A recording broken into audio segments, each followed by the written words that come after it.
Okay, a few years ago, I did a video called The Enigma of Avalon Hill's 1914. And in that video, I tried to demonstrate my history with the game. I joined wargaming hobby in 1969. 1914 came out the year before. So, for those of you who are curious, if you want to see how we got to the point we are today, you might want to see that video. But today we're going to be taking a look at 1914 Deluxe, Hell Unleashed, which is published by Blue Panther and War Diary magazine. And this redesign was done by Mike Nagel. So this game, the remake is really nice. It's got a great board, some great counters, and we're going to take a look at it and I'll tell you what I think of it. The funny thing is that it's still is a bit of an enigma to me, but maybe that's the nature of the beast. Anyway, let's proceed with the video. This is a brief overview of what comes in the box. You get the box, of course, two charts, double-sided, black and white, on nice cardboard. The rules manual itself is about 17, 18 pages. You get a bunch of cards and a whole host of counters and a beautiful board. The board, by the way, is easily almost twice the size of the original, which is really nice. And as I mentioned, a whole host of counters. Now, if you do get the game, just like in the original, most of these counters are step reduction counters. What you see on the board is my quick setup of what you start the game with. And this is just a setup, not necessarily the one you will use. On the upper left there are the charts, combat results, destroyed combat units area. So that's what you get in the box. Now let's take a closer look at the map. Now I would like to get all the negative comments about the game out of the way first, because a few people have done videos on this. They've pointed out some things, and I have to agree with them. Now, let's mix the positive and negative here as far as the map is concerned. And the map is very nice. The colors are vibrant. Things like the ridges are clearly delineated, as are the forests. The railroads are shown too, and the major rivers. So where before the 1968 version was rather dark, you could hardly see the railroads in some cases, this is not the case here. The forts are also shown quite prominently, and you've got a long turn record track here on the side. The game beginning on August 1st and going to October 30th if you wish. So it can be a long game, as it was in 1968. All right, some of the negative things that have been pointed out, and I have to agree with it, are the borders. The borders, you probably won't be able to see at this distance, but they are white dashed lines and are extremely hard to see, especially where they hug forests. Now, Holland is up here, Netherlands, and Belgium is here. Now, we know that the major rivers like the Rhine are mainly the borders themselves, but they are just hard to see when you get into like Luxembourg and where does France begin and Luxembourg end. Very difficult. Can't emphasize that enough. I had a devil of a time finding some of these borders. Once you've got the game set up to start playing, that's not an issue. So overall, the map is very well done. Okay, the other negative, and I have to qualify that, is the cards. Now, as I later found out from Blue Panther, I had a devil of a time getting the setup done. And that's because the cards that I received were all messed up. Apparently, I got a set of all German cards and no Allied cards. There was also a separate little deck of cards. I think there was about, 8 or 9 of them? 3, 4, 5. So I got 8 cards here that were different than all the rest, with text on the front and text on the back. Now, in the rules, they were all called political cards. Well, that's nice, but there was no explanation of what these cards are. And apparently, they are for the setup. So that brings me to my other negative, is the rules themselves. Let's get to that. Like I said, I want to get all the negative out of the way first. The actual rules themselves are about 16 pages, and there are about a page and a half of optional rules. They're done in the format we've become used to. Each section is numbered with subcases, and I didn't have any problem reading them. They seem to be fairly clear. That was until I had to set up the game. This is where some of my criticisms come in. I did not see that mentioned in a lot of the other people's videos, but I found it difficult. Little things. For example, they show here light woods with a small illustration and heavy woods with a small illustration. But I'll be darned on the map if I can tell what is heavy woods and what are light woods.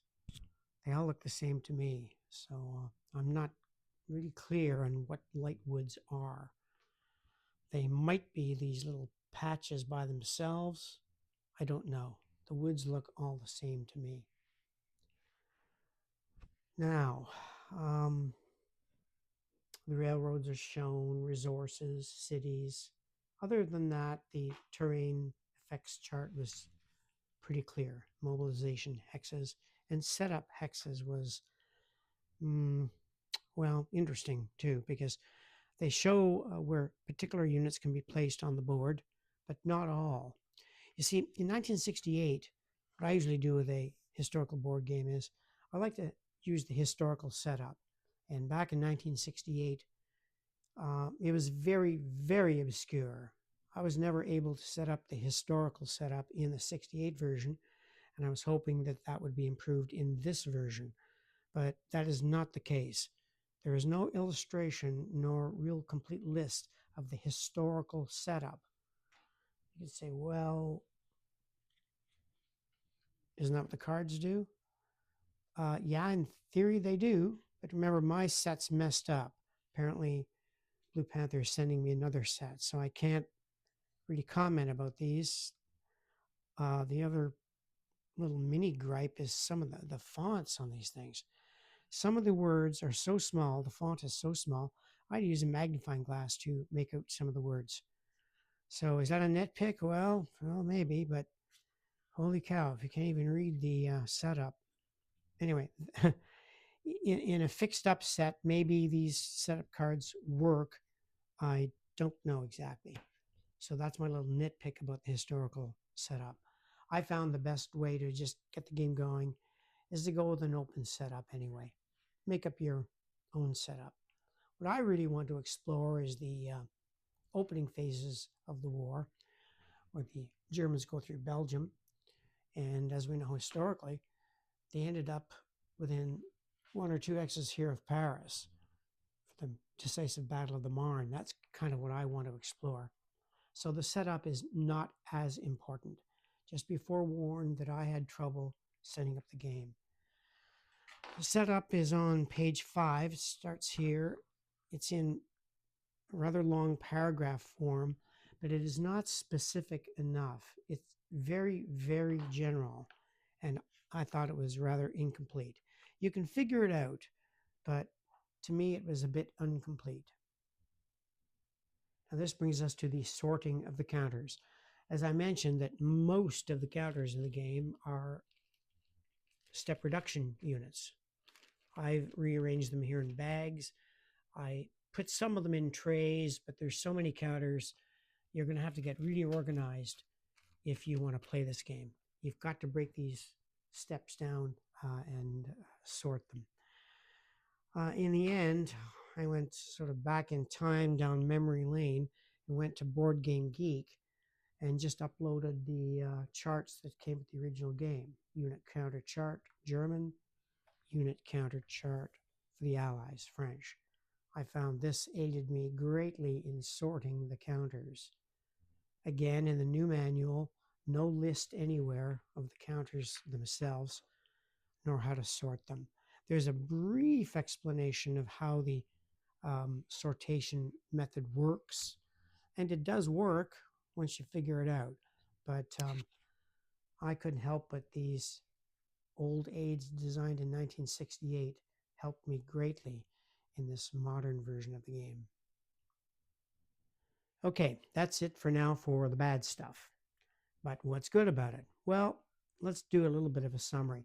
And I'm going to close with the words of Jim Dunnigan himself. Okay, what's good? Well, Mike has given us a game of 1914 that is at least playable. Like I said, the map is large, very large. And what's really nice is the hexagons are very large too. The counters fit very comfortably into the hex. And I'll zoom in and we'll show you the board close up so you'll see what I'm talking about. Okay, let's look at the forts first.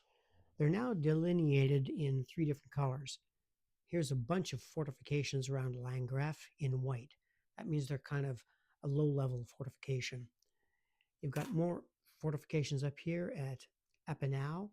You can see that they're in a black, and they represent formidable fortifications. And below it, you can see some smaller fortifications in sort of a medium gray here at Belfort. And they show, well, medium level fortifications. So that's better done than the original. So the forts are quite clear to see. I really like the way the ridge system is delineated. It follows hex sides, so it's quite easy to see who's at the top of a ridge and who is not. That's very well done. The forests are very clear. Got that. You can see the railroads running through it. Very well done. Only little thing I can't figure out is what is a light forest and what is a heavy. Not sure. The major rivers like the Rhine are delineated quite clearly. It did something that is not done today much, but since the designer was trying to just redesign the original game, he was forced to do the map the way it was originally done. And that was having the rivers in the center of the hex.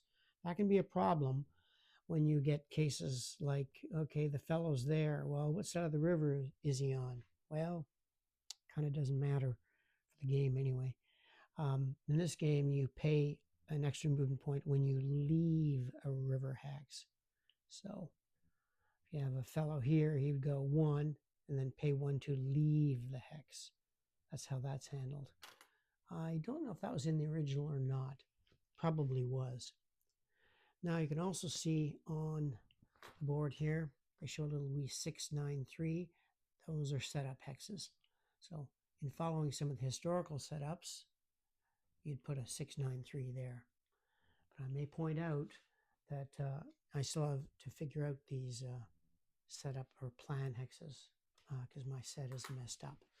But so the setup is there, I guess, if you've got a good set of cards. Up in the corner there, you can see the combat results charts and other ones that are used, but you do get them on these nice cardboard charts here. Like the original game, you've got the battle odds, and the size of the defender determines which chart you're going to be on. You've got a very nice bombardment table for the forts and stuff. And again, you can see that the color is delineated there, which is really nice. The attacker has certain colors of diamonds on his counter, which will interact with the defender color of the fort. And the railroad capacity is here. And the font is very difficult to read sometimes. This is unit loss. Corps, Division, Brigade, Artillery, so and so. Terrain effects, what they do is here. They are double-sided, and this has to do with the mobilization level. I don't remember if that was in the original game or not, but in the setup, the German must pick several corps, 0 if he wants, none, to bring to the East Front. And when he does, he puts them in a little box way up here. And the number of corps you send to the East Front to fight the Russians, I guess, will impact the victory conditions. Like I said, I don't remember if that was in the original game or not. Now, on this chart, you've got a lot of these political events and the effects on the game when you cross-hatch the results with what the opponent has chosen as his card and what the defender has chosen as his card. But like I said, the rules really didn't flesh this out a lot. He's gone to a lot of trouble to number the cards, especially like GM6, GM1, card G2, and stuff like that. Card A8, they're color coded. Again, because my set is messed up, I can't comment on that. But I suppose if you get a good set, these probably work and cross-hatch to give you your combat results, or rather your political events, better. And there's the alternate effects of the political interaction. So I never got to this point. In fact, I've never even played a game of this. The only game I ever played was back in 1968. Now, for those of you who want to see a more history of the old game, you can see my other video about the Enigma of 1914. But later on, I don't know if there's a date on this, it would have been 2 years, Jim Dunnigan himself released this little 4-page pamphlet or so called the 1914 Revision. And Avalon Hill did some new counters for the game, which consisted just in combat strength and a movement point. In other words, they were trying to simplify the game down to make it more playable. There's no step reduction or anything like that. I believe only like 200 copies of this were ever printed. So if you have one of this version, you have a very rare edition indeed. And my favorite part of this was just getting the designer's notes. This is not the original edition. I think I just downloaded this from the web. You can actually read the rules, but you would need the counters.